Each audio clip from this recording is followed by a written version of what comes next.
Pronto? Boa noite a todos. Boa noite. Que a paz de Jesus esteja em nossos corações, no coraçãozinho da Liz, que veio trazer muita alegria aqui para nós essa noite. Nós chegamos aqui, o salão estava assim, um espetáculo, que tinha uma menininha cantando aqui. Eu fiquei até parada no corredor, falei, nossa, quem será essa artista que está cantando aqui hoje? Era a Liz. Depois parece que ela vai apresentar alguma coisa para nós. Né, Liz? Tá bom? Vai? Que bom, depois eu vou te chamar então, tá bom? Então, nós vamos agora então fazer a prece, pedir a proteção de Jesus para todos nós. Nós sabemos que nós, plateia de encarnados, somos poucos aqui, mas sabemos também que existe uma plateia muito grande dos amigos desencarnados, que também fazem parte aqui do aprendizado. Eles são trazidos para o aprendizado. E toda sexta-feira nós temos aqui uma verdadeira escola de palestras maravilhosas, né? Todas muito boas, de muito aprendizado. Então, por isso agradecemos a Jesus e vamos fazer então aquela linda prece que Jesus nos ensinou. Pai nosso que estais nos céus, santificado seja o vosso nome. Venha a nós o vosso reino. Seja feita a vossa vontade, assim na terra como nos céus. O pão nosso de cada dia nos dai hoje. Perdoai as nossas ofensas, assim como nós perdoamos a quem nos tem ofendido. E não nos deixeis cair em tentação, mas livrai-nos, Senhor, de todo o mal, tanto do corpo como do espírito. Que assim seja. Bem, hoje nós temos aqui a Marina Almeida. Eu achei o nome dela tão chique, tão bonito, Marina Almeida. Muito lindo o seu nome. Obrigada. Seja bem-vinda, viu, Marina? Muito obrigada. Eu acho que o tema hoje é mais um tema desafiador para nós, não é? Tema maravilhoso. Seja bem-vinda. Muito obrigada. Licença. Muito obrigada.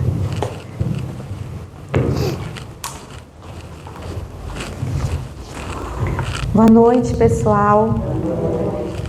Gostaria de agradecer muito pela diretoria da casa, pelo convite. Nós estamos muito felizes de estarmos aqui hoje. E nós amamos falar sobre Jesus, sobre a nossa abençoada doutrina. E hoje o tema da nossa palestra vai ser Fora da caridade não há salvação, né? É uma conversa sobre esse capítulo maravilhoso do Evangelho segundo o Espiritismo, capítulo 15. Então, nós pensamos em organizar mais ou menos essa palestra, primeiro fazendo uma breve introdução, porque o sentimento nosso hoje vai ser muito importante, né? Qual é o conceito de caridade? Então, o que é a caridade, né? Por que exercermos a caridade e como exercermos a caridade. Então, antes de começar, eu vou contar uma história que está no livro Boa Nova, de Francisco Cândido Xavier, Humberto de Campos. Nesse livro, capítulo 14, se chama Lição a Nicodemos. E ele narra um trecho que também está no Evangelho de João, no capítulo 3, que conta que Nicodemos buscou Jesus à noite, querendo mais explicações sobre o reino de Deus, porque ele tinha muitas dúvidas. E aí ele pergunta várias coisas, e Jesus, né, interroga, fala assim, és mestre em Israel e não sabes essas coisas? Porque ele estava perguntando sobre o que é necessário para ver o reino de Deus, né? E Jesus fala que é necessário, que para ver o reino de Deus, né, é necessário nascer de novo. E ele não compreende essa colocação de Jesus. Não é o tema da nossa palestra hoje, mas o que eu acho importante nós ressaltarmos é que Jesus responde assim: primeiro que tudo, Nicodemos, não basta que tenhas vivido a interpretar a lei. Antes de raciocinar sobre as suas disposições, deverias ter-lhes sentido os textos, porque o sentimento é muito importante, né? Quando nós vamos considerar qualquer assunto. E aí, Nicodemos não compreende o que é esse nascer de novo, acaba indo embora, e nesse livro ele narra que 2 apóstolos estavam com Jesus, que eram Tiago e André. E eles questionam isso a Jesus, o que seria esse nascer de novo? Jesus explica, e aí Tiago fala assim: Senhor, eu compreendo agora, né, o mecanismo dos resgates, mas olha, pelo que o Senhor está me falando, sempre que houver uma pessoa devedora, vai ter alguém que vai entrar em dívida para poder tomar-lhe o lugar. E aí Jesus medita e fala assim: Tiago, dentro da lei de Moisés, como se verifica o processo de redenção? E ele pensa e responde algo que eu respondi também quando eu li essa parte, antes de ler a seguinte. E Tiago fala assim: na lei está escrito olho por olho e dente por dente. E aí o mestre fala assim: também tu, Tiago, estás procedendo como Nicodemos? Não reparaste, talvez, que acima do não adulterarás, do não cobiçarás, está o amar a Deus sobre todas as coisas? Como pode alguém amar o Pai aborrecendo-lhe a obra? Então eu trouxe esse trecho só para nós entendermos a importância do nosso sentimento e do nosso coração sempre que nós vamos tratar desse assunto, que é a caridade. Mais para frente a gente vai repetir esse trechinho para entender melhor o raciocínio. Então, quando nós vamos conversar sobre o que é a caridade, existem vários conceitos, muitas pessoas pensam coisas diferentes do que é a caridade, né? Então, nós pegamos a definição que está no Livro dos Espíritos. Então, Allan Kardec, na terceira parte do Livro dos Espíritos, em que ele dispõe sobre as leis morais, no capítulo 11, que se chama Da Lei de Justiça, Amor e Caridade, ele faz uma pergunta para os espíritos, que é a de número 886. Ele pergunta assim: qual o verdadeiro sentido da palavra caridade como a entendia Jesus? Então, o que ele quer dizer é, para Jesus, o que é a caridade? Porque essa definição é importante para nós. E os espíritos respondem: benevolência para com todos, indulgência para com as imperfeições dos outros e o perdão das ofensas. Então, para Jesus, a caridade compreende esses 3 aspectos: benevolência, indulgência e perdão. E no comentário dessa questão, Allan Kardec vai dizer para a gente que esses 3 aspectos, eles precisam abranger todas as relações que nós temos para com os nossos semelhantes. Nós vamos conversar sobre isso mais para frente também. Então, o primeiro aspecto, que é a benevolência, ela fala sobre fazer o bem. E aí, o Evangelho divide em 2 partes. Ele fala sobre a caridade material, ou também chamada de beneficência, que envolve algo material, né? Oferecendo algo material. E a caridade moral, que seria a benevolência, o fazer o bem. E que existem muitas formas que nós vamos conversar ao longo da exposição. E é sempre bom nós lembrarmos que as coisas morais, elas sempre devem ser colocadas acima das materiais. Então, o auxílio moral é muito importante, mas o material também, nesse mundo que nós ainda vivemos, nós não podemos deixar de lado, né? Então, no livro O Consolador, de Emmanuel, psicografia de Chico Xavier também, na questão 255, quando Emmanuel está falando sobre filosofia, perguntam o seguinte para o Emmanuel: devemos nós, os espíritas, praticar somente a caridade espiritual ou também a moral? A material, desculpa. E aí, o Emmanuel fala que a caridade material também é muito importante, né? Ele fala: todo serviço de caridade desinteressada é um reforço divino na obra da fraternidade humana e da redenção universal. Então nós não podemos desprezar a caridade material, principalmente em momentos de urgência, em que as pessoas estão precisando dessa caridade. Por exemplo, fome, frio. Nós temos essa obrigação de oferecer o auxílio material, mas também não podemos nos esquecer de oferecer o auxílio moral, porque é ele que vai nos transformar.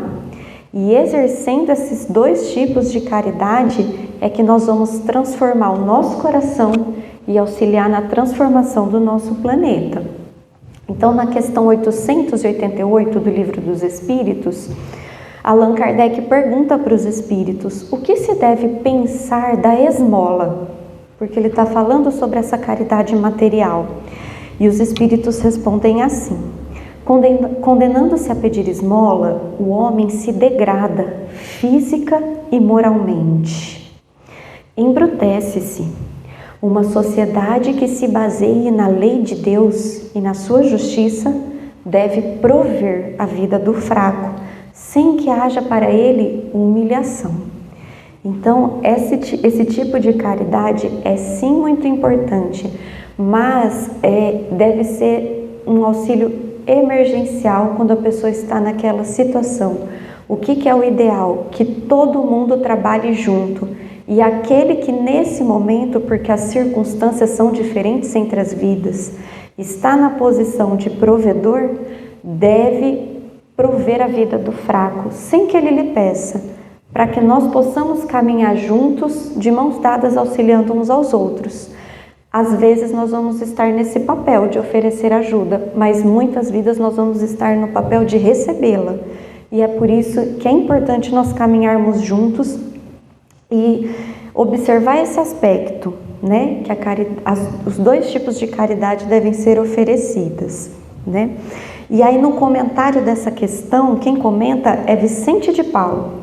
E ele fala assim: o homem de bem que compreende a caridade de acordo com Jesus vai ao encontro do desgraçado ou da pessoa que precisa de ajuda, né? Fica uma palavra mais bonita nos dias de hoje, sem esperar que ele lhe estenda a mão. Então nós não precisamos esperar que alguém peça pelo nosso auxílio.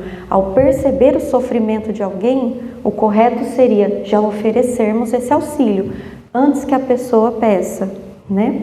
Exatamente para evitar questões da pessoa se sentir humilhada mesmo, né? E ele fala uma coisa muito importante, que a caridade está tanto no ato como na maneira pela qual ela é praticada. Então ela nunca deve ser atirada como se fosse um favor, a caridade não deve ser pesada para a pessoa que pede, né? Por isso que nós temos que usar todo o nosso sentimento para fazer aquela ação da melhor forma possível. E por isso que o sentimento é importante.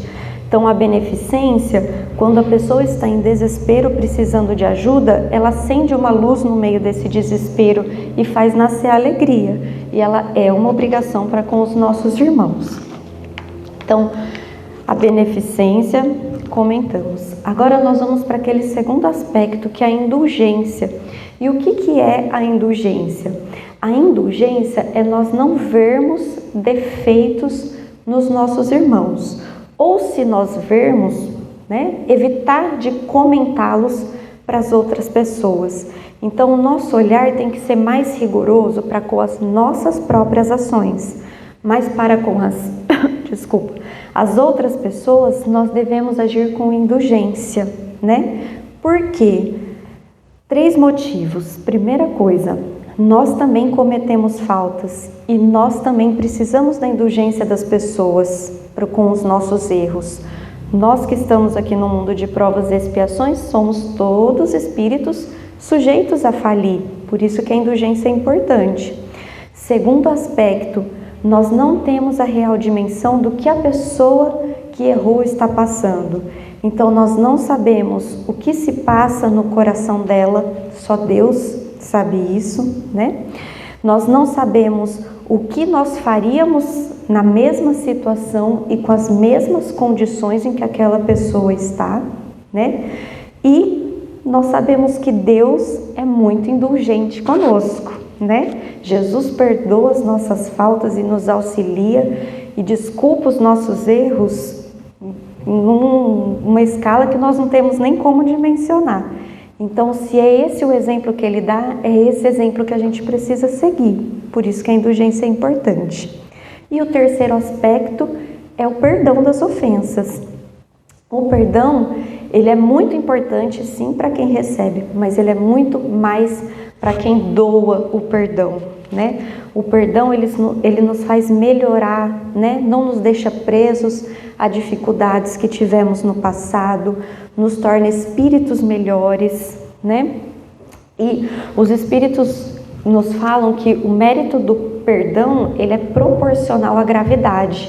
Então, quanto mais grave algo que é feito contra nós, que a gente julga, né? Feito contra nós, maior é o mérito desse perdão aos olhos de Deus. Então, auxilia a nossa própria progressão moral, né? E o verdadeiro perdão, ele se reconhece mais pelos atos do que pelas palavras. Então, dar o perdão verbalmente é importante, mas agir como tal é ainda mais para o espírito, né? Então, quando a gente fala de perdão, a gente pensa muito em pessoas que fizeram mal para a gente, né? Às vezes que nós prejudicamos.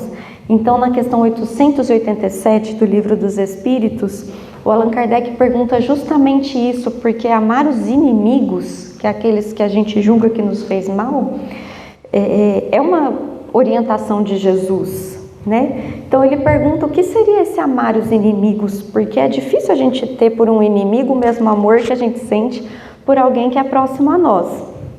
E aí o Allan Kardec diz que amar os inimigos é perdoar-lhes e lhes retribuir o mal com o bem. Então ele não diz de ter a mesma ternura que a gente sente por alguém da família. O que Jesus pede é, se essa pessoa fez o mal, faça o bem a ela, em algum momento em que a vida, né, requisitar, e perdoar essas ofensas, tá? Então, todo o trabalho de Jesus, a moral de Jesus, se resume na caridade e na humildade, né? Que são as duas virtudes contrárias ao egoísmo e ao orgulho, que são as grandes chagas da humanidade. E é por isso que Allan Kardec traz nesse capítulo que fora da caridade não há salvação, porque a caridade é o contrário do egoísmo, né? O egoísmo é assim, eu quero tudo para mim, para você se sobrar, né? A caridade não, é primeiro para você, depois para mim em outro lugar, se sobrar, né? Então ela não impõe condições para ser exercida. E por que a gente precisa combater, né, o egoísmo, essa chaga da humanidade? Nós somos espíritos num planeta de provas e expiações, né? Então sabemos que somos espíritos em que ainda predomina o mal. E nós temos muitas dificuldades a vencer, né? Já fizemos muito mal lá atrás, então precisamos recompor esses elos que nós quebramos com os nossos irmãos, né? E precisamos nos melhorar moralmente para que continuemos no nosso processo de evolução. E aí na primeira carta de Pedro, ele fala assim: acima de tudo, cultivai com todo ardor o amor mútuo, porque o amor cobre uma multidão de pecados, né? Esse era um ensinamento de Jesus, também está escrito naquele capítulo 14 do Boa Nova. Então, se nós pensarmos que nós já erramos muito e estamos caminhando em busca de acertar, o amor cobre uma multidão de pecados. E se a gente lembrar qual era a lei divina em que dispõe a caridade, é lei de justiça, amor e caridade. Essas três coisas sempre devem andar juntas. né? Então a caridade, ela não só faz com que a gente pratique o bem, mas também evita que a gente pratique o mal. Então nesse mundo de provas e expiações, a gente salda dívidas antigas e não faz nenhuma nova, para a gente poder ficar no positivo para o nosso espírito e para o nosso coração. E aí os espíritos falam para a gente, o Allan Kardec fala, na verdade, que existem duas coisas que a gente precisa para praticar a caridade. A primeira delas é o auxílio de Deus, isso nós temos sempre, né? E a segunda é a nossa vontade, que é ainda o que nos falta enquanto espíritos, né? Com essas duas coisas, vontade e auxílio divino, nós estamos aptos a praticar a caridade. E por que nós devemos praticar a caridade, né? Nós já estamos começando o porquê exercê-la. Porque só na caridade a gente encontra a paz do coração, o contentamento da alma e o remédio para as aflições da vida, né? Tem um livro muito bonito do Allan Kardec que chama Viagem Espírita de 1862. E ele tem um discurso, é o terceiro discurso dele para os espíritas de Lyon e Bordeaux. E fala muito sobre a caridade, é um capítulo lindo. E eu achei tão bonito o jeito que ele fala da caridade. Ele fala assim, ó, ele está explicando que na época das cruzadas, muito sangue, muitas lágrimas foram derramadas em nome do Cristo, né? E que muitas armas eram utilizadas nessas guerras em nome do Cristo, né? E aí ele fala assim, que a caridade, ao contrário, é uma arma pacífica, porque a gente consegue conquistar para o Cristo de forma pacífica.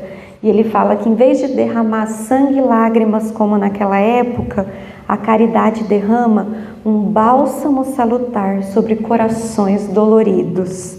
E é exatamente essa a função da caridade, né? Nós nos auxiliarmos enquanto irmãos. Então, se a gente lembrar daquele primeiro diálogo que nós comentamos, né, quando Jesus fala para Tiago sobre a lei de amor, que é a primeira disposição da lei, né, ele pergunta, como pode alguém amar a Deus aborrecendo-lhe a obra? Por quê? Porque a vontade de Deus não é só o bem de um dos filhos dele, só o nosso bem, é o bem de todos. Então, exercendo a caridade, nós contribuímos para o progresso de todas as pessoas, o nosso e dos nossos irmãos. E porque é o caminho da felicidade. Isso quem traz para a gente é Allan Kardec, no item 3 desse capítulo. A caridade e a humildade conduzem à felicidade. Então, se nós aspiramos à felicidade, o caminho é pela caridade, por isso que nós devemos exercê-la. Então, nós já falamos o que é, por que nós deveríamos fazer e agora nós vamos para o como exercer essa caridade. Então, saber e fazer se completam, né? O ensinamento de Jesus sempre era que é pelas obras que nós reconhecemos os verdadeiros cristãos, né? Ou pelos frutos é que nós conhecemos, né? Pela árvore, pelos frutos se conhece a árvore, né? Então, nós temos esse conhecimento espírita, mas nós precisamos colocá-lo em prática, porque saber sem fazer, o ensinamento não é completo, né? Então, o primeiro tópico que aparece nesse capítulo do Evangelho se chama o de que precisa o espírito para se salvar e conta a parábola do bom samaritano. Então, nessa parábola, só para a gente contextualizar, o que acontece? Um doutor da lei questiona Jesus, perguntando o que ele deveria fazer para herdar a vida eterna, né? Para os judeus daquela época, essa era uma questão muito importante, porque eles já tinham o conhecimento que existia algo depois da morte. Eles não acreditavam que com a morte do corpo físico tudo se acabava, mas eles não sabiam explicar o que era esse depois, né? Tanto que eles têm vários nomes para isso, eles chamavam de o mundo vindouro, Olam Rabá, que para nós é o mundo de regeneração. Então eles sabiam que existia algo depois, que o espírito melhorava e que os justos iriam para esse lugar, né? Que seria o mundo vindouro. Então o que ele está perguntando é isso, como eu faço para herdar a vida eterna? Como que eu chego nesse estado, né, do mundo de regeneração e posteriormente feliz e espírito purificado? E Jesus pergunta para ele, né? Fala assim: o que está escrito na lei? Como lês? E ele responde, né? Ele fala: na lei está escrito: amarás o Senhor teu Deus de todo o teu coração, de toda a tua alma, com todas as tuas forças, de todo o teu espírito, e ao próximo como a ti mesmo, né? E Jesus fala: disse o bem, faze isso e viverás. Mas ele não se contenta. Ele fala: mas quem é o meu próximo? E aí Jesus conta essa parábola do bom samaritano. Antes de falar sobre a parábola, essa resposta que o doutor da lei deu, né, era uma oração que o povo hebreu fazia 2 vezes por dia, está no livro de Deuteronômio. Então, todos eles tinham a visão de que era muito importante amar a Deus sobre todas as coisas, de todo o coração, com toda a alma, com todas as forças. Tem lugar que traduz de todas as suas posses, né? E ao próximo como a ti mesmo. Então eles já tinham essa noção, né? Então na parábola do bom samaritano, só para eu não passar do horário, eu vou falando e já comentando. Conta que um homem descia de Jerusalém para Jericó. E aí, isso já mostra pra gente um simbolismo, porque Jerusalém era a cidade mais alta daquela região. Era a região que tinha o templo, os maiores sacerdotes, o sumo sacerdote. Então, era um local que simbolizava pra gente os valores do espírito, tá? E ia descendo para Jericó. Jericó era uma cidade que ficava até abaixo do nível do mar. Era uma cidade do comércio, troca de dinheiro, de câmbio. Então simboliza a vida material. Então era um homem que vinha descendo dos valores espirituais para os valores materiais. Ele vinha numa queda espiritual simbólica, né? Valorizando mais as coisas materiais do que as questões espirituais. E aí ele cai sobre o poder dos ladrões que estavam na estrada. Isso mostra pra gente que quando a gente está nesse caminho de decadência, de deixar os valores espirituais e passar para os materiais, nós nessa invigilância somos presas mais fáceis, né? Porque como estamos mais fragilizados, somos presas mais fáceis do mal. Então era nesse caminho que este homem estava. E aí os ladrões o agridem, né? O deixam inconsciente e nu na estrada. Um inconsciente e nu mostram pra gente que não era possível identificar esse homem, porque naquela região viviam povos muito diferentes, né? Porque eram muitas tribos, tinham costumes diferentes. Então a forma deles identificarem as pessoas naquela época era pelo tipo de roupa que vestia, né? E também pelo sotaque da pessoa, que mais ou menos eles sabiam, que nem é com a gente aqui no Brasil, a gente ouve o sotaque de Minas, é inconfundível, né? Você fala, essa pessoa é mineira, certeza. Então, eles tinham essas 2 formas de identificar as pessoas, se eram da mesma nação que eles ou não. E esse homem estava inconsciente na estrada, então ele não falava, e estava nu também, então não tinha como identificá-lo nem pelo vestuário, né? E aí, por esse caminho, passa um sacerdote. Ele passa e o texto diz que ele vinha descendo pelo mesmo caminho. O que é esse mesmo caminho? Esse caminho de decadência moral, né? De queda espiritual, de Jerusalém para Jericó. E aí, ele passa pelo lado oposto. Da mesma forma, vem um levita, que também era uma espécie de sacerdote, e passa pelo mesmo caminho e de igual modo passa pelo lado. Então eles simbolizam pessoas que têm até o conhecimento religioso, mas não o utilizam em benefício do próximo. Por isso que o saber e o fazer são importantes. Estudar a doutrina é de importância vital, mas nós precisamos colocar em prática todo o conhecimento que nós recebemos do Cristo, né?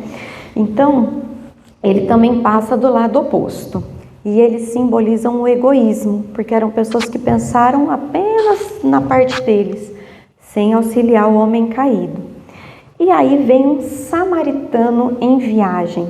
Os samaritanos naquela época eram inimigos dos povos dos hebreus, judeus, fariseus, né?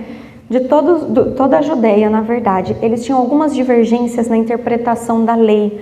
Eles tinham a cultura deles admitiam outras coisas além da lei de Moisés. Então eles tinham essa divergência religiosa. E a gente tem que lembrar que Jesus está respondendo para um doutor da lei, né? Um fariseu. Então, para eles era inadmissível essa comparação, né? Então, vem esse samaritano, que para eles, para os judeus, eram considerados hereges, né? Em viagem. Esse samaritano não é dito que estava no mesmo caminho que os outros dois. Ele estava de passagem ali, né? Então, ele não vinha simbolicamente, né? Nessa queda espiritual. E aí, ele é tocado de compaixão. Quando a gente pensa nessa expressão tocado de compaixão, o que significa? Alguém tem que ter tocado ele, né? De quem é essa mão que toca o coração de compaixão? É a mão divina. Então, é quando nós permitimos que Deus haja através de nós para podermos exercer o bem. Por isso que a sintonia do sentimento é importante, para que nós permitamos essa ação divina, porque o auxílio deles nós sempre temos, falta a nossa vontade, né? Então, ele entra no campo de vibração desse homem caído, ele sente o que aquele homem caído está passando, mas ele não se contamina por essa estrada de queda espiritual, né? O Paulo, na primeira carta aos Coríntios, ele fala: estejas no mundo, mas não sejas do mundo. Então, estar aqui é uma coisa, se contaminar por esses valores de decadência é outra completamente diferente.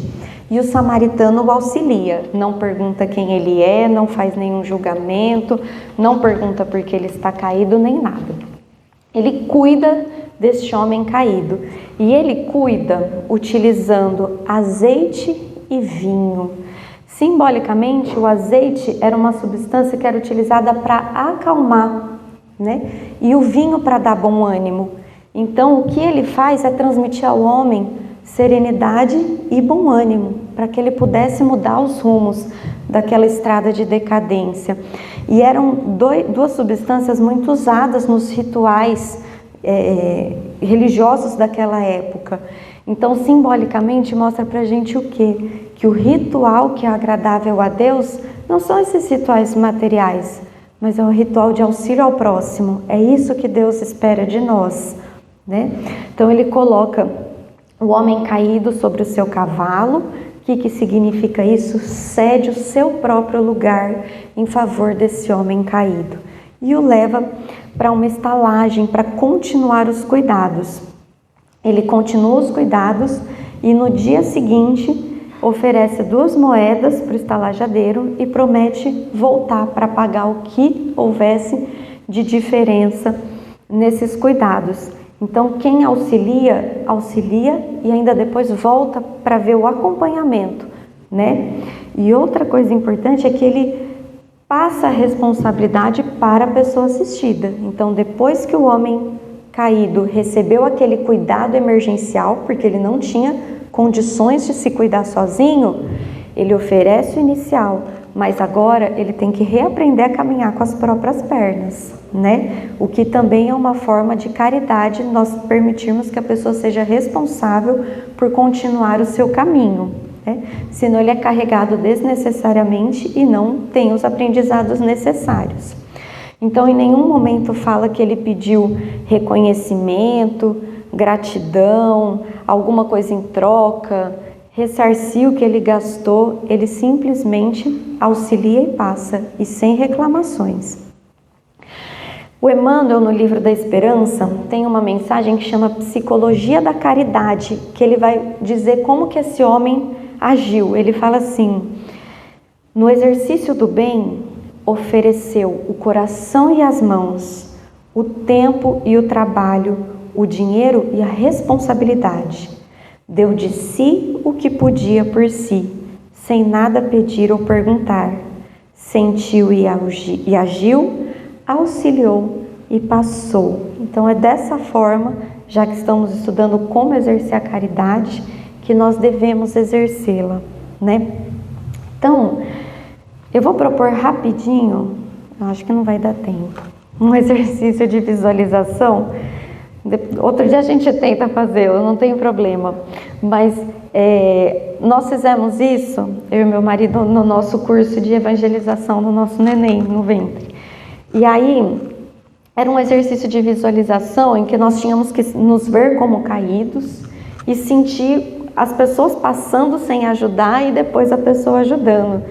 E nós lembramos que a gente ficou com muita revolta das pessoas que passavam e não ajudavam, né? O sacerdote e o levita.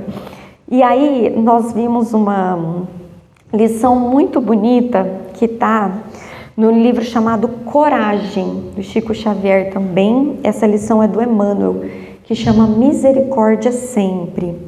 E aí, nessa lição, o Emmanuel fala que quem passa irradiando amor, né, nessa estrada, claro que vai auxiliar o homem caído, mas nós não podemos nos esquecer de ter compaixão pelo sacerdote, pelo levita, porque também são pessoas mergulhadas na obsessão do egoísmo e também carentes de compaixão.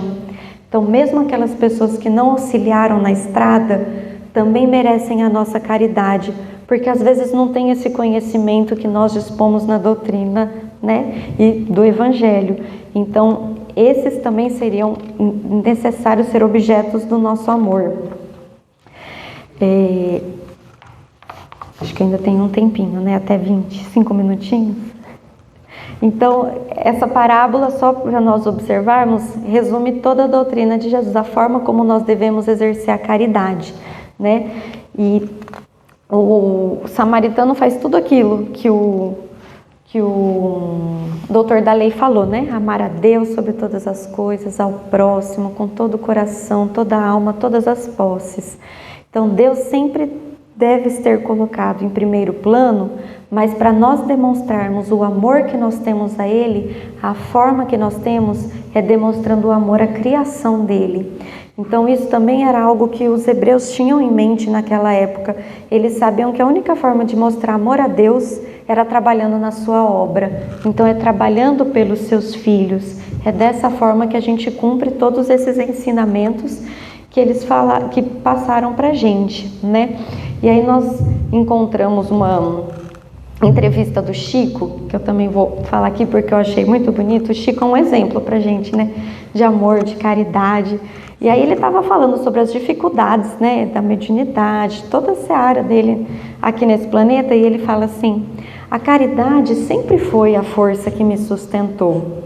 Tudo sempre valeu a pena por causa dela. Sempre encontrei na prática do bem a mensagem da consolação e o conforto espiritual de quem me achava carente. Trocava um pedaço de pão por energia para o dia seguinte. Então, onde ele encontrava forças para continuar o seu trabalho, que foi imenso, sempre foi na caridade. E aí, quando nós pensamos em tudo isso que o samaritano fez, a gente pode se perguntar assim, mas será que isso está ao alcance de todos? Né? Todo mundo pode praticar a caridade? E aí, o Paulo, na carta dele aos Coríntios, fala assim, todo mundo pode praticar a caridade, né? Porque a caridade está ao alcance de toda gente, está na primeira carta aos Coríntios. Tanto do ignorante como do sábio, do rico como do pobre, independente de qualquer crença particular. Por quê? Porque a caridade pode ser exercida por pensamentos, palavras e ações. Pensamento, por exemplo, quando nós desejamos o bem para alguém, fazemos uma oração, quando nós usamos de indulgência, todas essas são formas de caridade ao alcance de qualquer um, né? Por palavras, dando bons conselhos, boas orientações, consolações, silenciando quando alguém agride, né? E por atos, fazendo os atos de caridade, né? Que pode ser material, pode ser moral. Então, qualquer uma dessas formas que a gente exerça junto com Jesus já é alguma coisa que nós estamos dando de nós e alguma coisa que nós estamos aprendendo. Então, isso tá bem descrito no Evangelho, numa passagem que chama o óbolo da viúva, né? Em que muitas pessoas colocavam grandes doações monetárias num equipamento que chama gasofilácio, que fazia muito barulho quando colocava essas moedas, mas veio uma pobre viúva e colocou só 2 moedas, que era o que ela tinha. E aí Jesus chama os discípulos e fala assim: essa viúva deu mais do que qualquer um que colocou no gasofilácio, porque todas as pessoas deram de sua abundância, mas ela deu de sua indigência tudo que tinha para viver. Então ela dispôs para as pessoas que precisavam o que ela podia dar naquele momento. E aí tem um livro que se chama Diálogo dos Vivos, tem uma mensagem, é Francisco Cândido Xavier também, e aí tem uma mensagem que chama Desafio à Humildade, de Irmão Saulo. E eu achei muito bonita essa parte, porque eles estão exatamente falando em relação ao óbolo da viúva. E no Evangelho segundo o Espiritismo, o que os Espíritos esclarecem é que qualquer pessoa pode fazer algum ato de caridade, porque até na falta de contribuição monetária, a pessoa pode oferecer do seu tempo, do seu repouso, do seu conhecimento, do seu trabalho, pode dar uma consolação, pode fazer uma oração, né? Então todo mundo pode dispor de algum recurso em favor disso. E eles estavam exatamente discutindo na reunião se o pouquinho que eles tinham era suficiente ou não, né? E aí Emmanuel fala que qualquer pouco que a gente disponha já auxilia, e o irmão Saulo dá essa mensagem. Ele lembra que depois do Sermão do Monte, em que as pessoas estavam lá esperando, né, para irem para suas casas, elas estavam com fome e eles não tinham nada para oferecer para a multidão. Então Jesus fala assim: olha, o que tem na bolsa?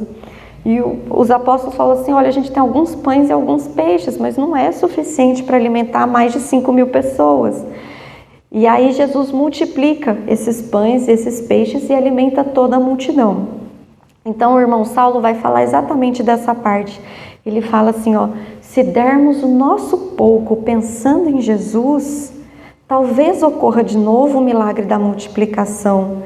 Então tudo que nós dispormos para o Jesus, né, mesmo que seja pouco, talvez Deus multiplique e aquilo seja muito mais do que nós imaginamos. E aí, só para encerrar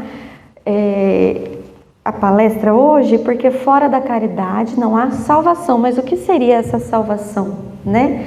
A salvação nós entendemos como sendo o aprimoramento do espírito, né? Nós chegarmos à purificação do espírito. E aí ele utiliza, o Evangelho segundo o Espiritismo utiliza, para justificar essa parte, a alegoria do juízo final, que está no Evangelho de Mateus. Então lá ele narra que Jesus estava conversando com os discípulos, né? E aí eles falam assim, que estavam conversando o que precisava, né, para conseguir a vida futura, né? E aí ele fala assim: olha, todos aqueles que me viram com fome, deram de comer, me viram com frio e me deram de vestir, estive preso e foram me visitar, esses irão ser salvos, né? E aí perguntam: mas quando foi que te vimos assim? Jesus fala: todas as vezes que fizestes o bem a qualquer um desses pequeninos, foi a mim que o fizestes. Então a única condição que Jesus coloca para as pessoas serem salvas, o que é isso, né? Alcançarem a salvação, a felicidade futura, é a realização da caridade. Em nenhum momento Deus leva em consideração qual é a crença, o que, né? Nada. Ele fala que a única condição é a caridade. Então, por isso que o exercício da caridade é importante, que fora da caridade não há salvação. Acho que eu já passei do tempo, então muito obrigada, desculpem passar do tempo, Na próxima a gente fala um pouquinho mais. Obrigada pela atenção de vocês.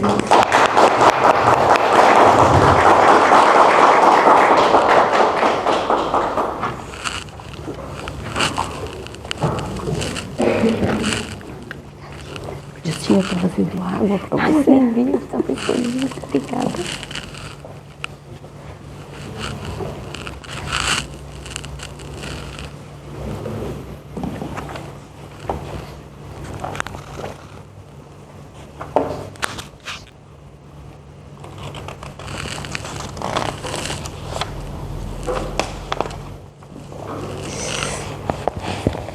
Parabéns para você. Palestra maravilhosa, completinha. Parabéns, viu? E eu quero pedir licença, porque hoje, mexendo na biblioteca, achei essa raridade que se chama caridade. Tá? E tem um texto aqui do Casimiro Cunha. Eu gostaria de, se você permitir, de fazer a leitura desse texto. Depois, se a Liz nos brindar com a música dela, você pode cantar depois, Liz?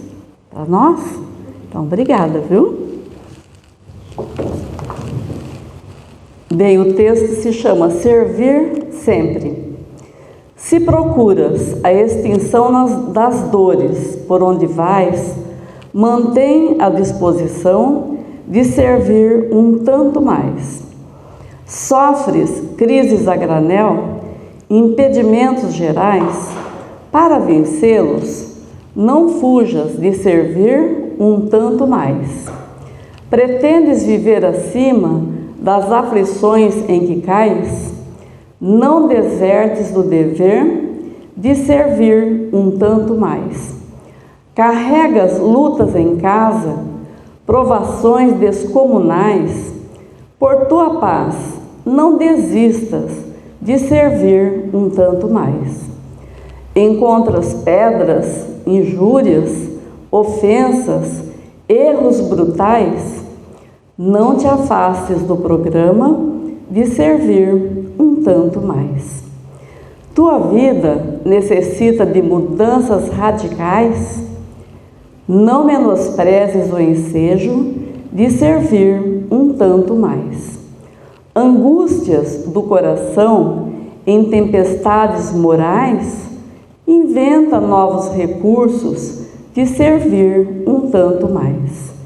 Se quisermos atingir as luzes celestiais, aprendamos com Jesus que servir nunca é demais. Casimiro Cunha. Lindo, não é? Bem, eu espero que esse texto tenha servido para nós também como uma prece, né?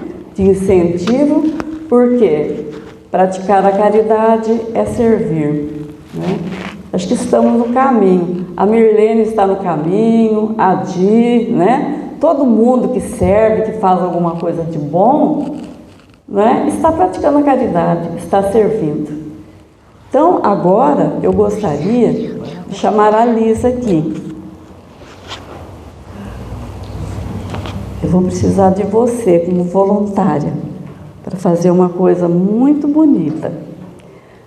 A Marina, ela vai ganhar um bebê. Você ouviu ela falando? Ela vai ganhar um bebê? É Mateus? Mateus. O Mateus está sendo preparado para vir aqui, viver com o papai e com a mamãe. Então, nós preparamos para ela um presentinho, para ela guardar para o Mateus. Você pode entregar para ela? Vamos ver o que é. Você entrega para a Marina? Muito obrigada. Posso dar um abraço? Muito obrigada, mamãe. Obrigada. Liz, volte aqui. Agora você vai cantar para nós?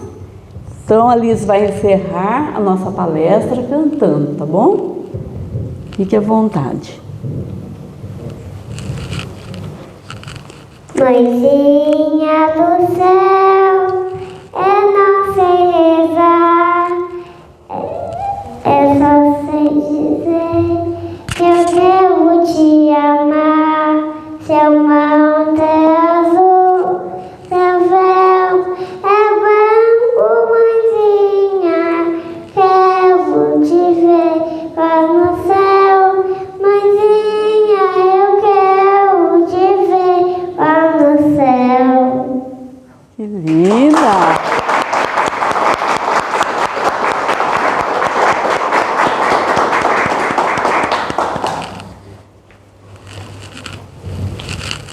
Parabéns, viu, Liz? Muito obrigada.